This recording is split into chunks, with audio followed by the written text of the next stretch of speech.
May Day కాగితాల మీద చూస్తే 8 గంటల పని దినమని ఉంటుంది, చట్టాలున్నాయి, హక్కులున్నాయి. కానీ ప్రాక్టికల్గా చూస్తే నేటికి ఎంతోమంది కార్మికులు మోడర్న్ స్లేవ్స్. సూర్యుడు ఉదయించక ముందే మొదలయ్యే వారి వెట్టి చాకరి చంద్రుడు నెత్తినా వచ్చినా ముగియదు. విశ్రాంతి అనేది వారి పాలిట ఒక కళ. అనారోగ్యం వచ్చినా సెలవు దొరకని బతుకులు.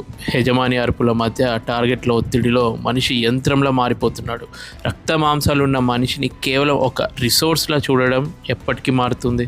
మనం నడిచే రోడ్డు నుంచి మనం నివసించే అపార్ట్మెంట్స్ వరకు ప్రతి ఇటుక వెనుక ఒక కార్మికుడి చెమట చుక్క ఉంది. కానీ దురదృష్టం ఏంటంటే మనం ఆ చెమటలను చూస్తాం కానీ ఆ వ్యక్తిని చూడడం మర్చిపోతాం. శ్రమ ఏది తక్కువ కాదు.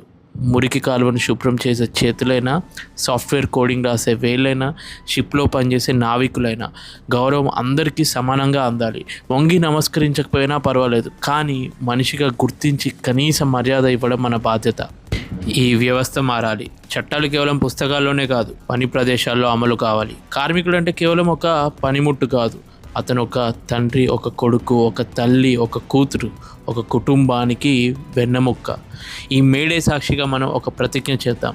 కార్మికుడికి ఇచ్చే జీతంతో పాటు అతడికి గౌరవాన్ని, విశ్రాంతిని మరియు మనిషిగా బ్రతికే హక్కునిద్దాం. అప్పుడే కార్మిక లోకానికి వందనం అనే మాటకి నిజమైన అర్థం ఉంటుంది. జై కార్మిక్, జోహార్ కార్మిక వీరులకు.